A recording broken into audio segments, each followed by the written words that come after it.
오늘은 제가 가진 자격증에 대해서 얘기를 좀 해보려고 하는데, 특히 그 중에서 변호사와 변리사, 이 두 개 준비하시는 분들도 많고 궁금해하시는 분들도 많아서 영상을 한번 준비했습니다. 우선 저는 변리사 자격증을 먼저 취득했고 변리사 일을 하다가 로스쿨에 와서 변호사가 됐어요. 제가 변리사를 하게 된 이유는 제가 대학을 다니면서 분자생물학과를 나왔는데 주변 친구들이 의사, 한의사 이런 걸 준비한다고 의전, 치전, 한의전 이런 데를 준비를 많이 했거든요. 그래서 전문직에 대한 로망은 계속 가지고 있었고, 그런데 저는 친구들처럼 대학원까지 가서 공부를 더 하고 싶진 않았어요. 결국엔 로스쿨을 와가지고 친구들 중에 제일 오래 공부를 하고 있긴 한데, 그 당시에는 전문직, 그리고 경제적으로 좀 수입이 괜찮은 직업, 세 번째로 대학원에 더 이상 가지 않고 시험을 취득하고 자격을 취득하면은 바로 일을 할 수 있는 전문직.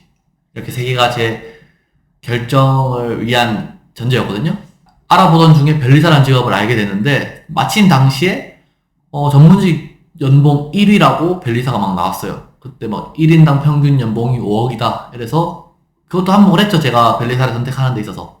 그런데 사실 그거는 특허법인을 변리사 1인으로 보는 바람에, 그렇지만 제가 변리사를 하는데 영향을 준 건 사실입니다. 근데 그 과정에서 변리사 시험을 얼마나 준비했냐에 대해서 궁금해 하시는 분들이 많은데 저는 좀 짧은 편이에요. 1년 2개월 정도 걸린 것 같은데 2013년 5월쯤부터 제가 시험 준비를 해서 2014년 2월에 1차 시험을 쳤고 2014년 7월에 2차 시험을 치고 2014년 11월에 합격 발표를 받고, 그리고 그 집합연수 교육까지 받은 이후에 15년 2월에 변리사 자격증을 받았거든요. 13년도에 제가 처음 공부 시작할 때는 4학년 1학기 학교를 다니고 있었어요. 근데 그 학교를 다니면서 변리사 시험을 준비하는 게 너무 힘들 것 같더라고요. 그래서 1학기만 다니고 그 2학기는 휴학을 해둔 상태로 변리사 시험 1차, 2차를 다 쳤고 7월에 2차 시험을 치자마자 복학을 했습니다. 복학을 해서 4학년 2학기를 다녔고 4학년 2학기 다니면서도 기득 시험을 준비했어요. 기득 시험이 뭐냐면은 변리사 시험을 1차를 시험을 한번 합격하면은 2차 기회를 2번 줘요. 2차 기회를 2번 주는데 첫 번째 시험 친 거를 초시, 두 번째를 기득이라고 해요. 기득권. 그래서 2차 시험을 한 번 더 칠 가능성이 있으니까 준비를 했어요. 그래도 학교는 빨리 끝내면 좋겠다라는 생각에 복학도 했고요. 그래서 결국 시험 성적이 잘 나와서 복학을 하고 있는 과정에 4학년 2학기를 하고 있는 중에 합격 발표를 받았고, 그래서 교육까지 갔다 오면서 졸업과 동시에 변리사 자격을 취득했고, 그러고 변리사 일을 바로 시작할 수 있었습니다. 변리사가 되고 나서 경제적으로도 매우 만족할 만큼 수입을 얻었고, 업무도 굉장히 재밌었습니다. 그런데 변리사 일을 하면서 이제 만나시는 어르신들, 뭐 대표님들, 교수님들, 변호사님들 다들 로스쿨 얘기를 조금씩 하시더라고요. 교수님들 중에서는 자기과에 와서 공부를 좀 더 하고 박사를 할 생각은 없냐라는 이야기를 하신 분도 있으세요. 그거는 제 마음을 사로잡지 못했고, 로스쿨 얘기는 제가 이렇게 마음에 좀 와닿더라고요. 로스쿨을 좀 하면 어떨까? 진학을 해볼까? 라는 생각을 조금씩 했어요. 그런데 가장 큰 계기를 준 게 변리사가 소송 대리권이 없잖아요. 그래서 일을 하던 도중에 그 특허 관련해서 소송을 한번 하게 됐거든요.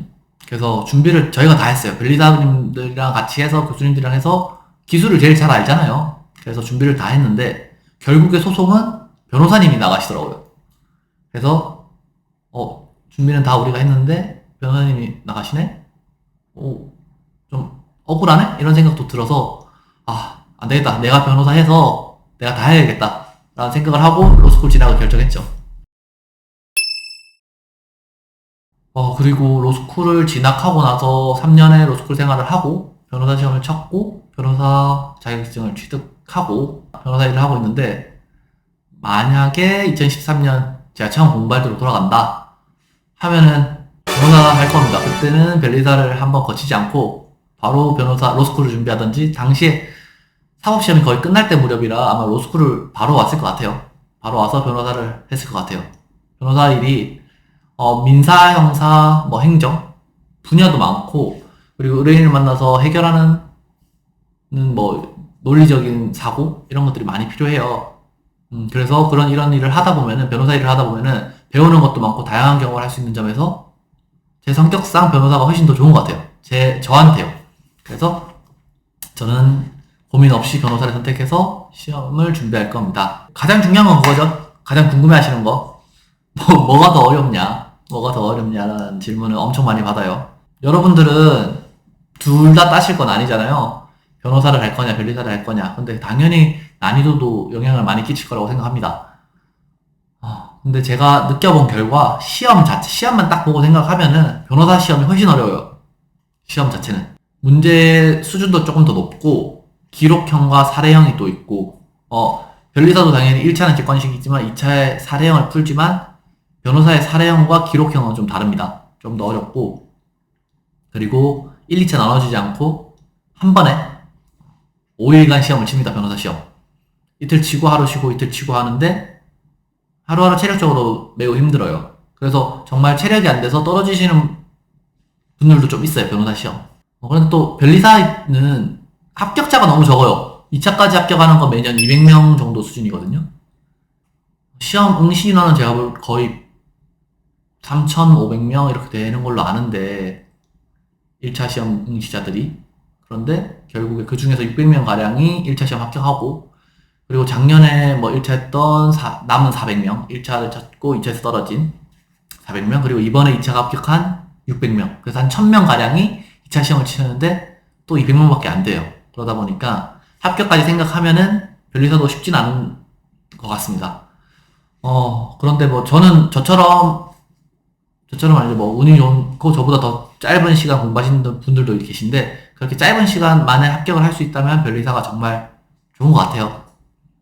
근데 로스쿨은 일단 로스쿨에 입학하는 것부터가 시험이잖아요. 시험이고 경쟁이고 그러다 보니까 로스쿨에 입학하는 시험 있고 로스쿨에 3년 동안 다녀야 되는 3년 동안 정말 치열하게 공부합니다.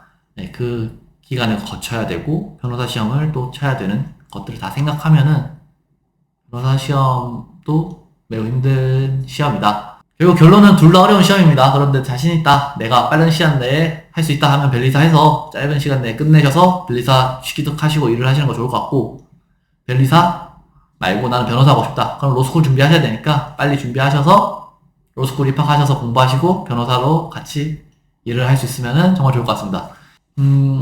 변리사 변호사 관련해서 궁금한 거 있으시면 저한테 댓글로 남겨주시면 제가 따로 영상을 준비할 거고 제가 공인중개사 자격증도 있어요. 그래서 공인중개사 자격증에 대해서도 궁금한 게 있으시면 남겨주시면 제가 또 영상을 준비해 보도록 하겠습니다. 가장 궁금해 하시는 것들이 공부 방법이더라고요. 공부 방법 같은 경우에는 제가 생각할 때 평범한 것 같은데 좀 다른 부분도 있는 것 같아요. 그래서 기회가 되면 제 공부 방법에 대해서도 한번 얘기를 드릴 수 있는 기회를 만들도록 하겠습니다. 네, 오늘 준비한 건 여기까지고 도움이 되셨으면 좋겠습니다. 감사합니다.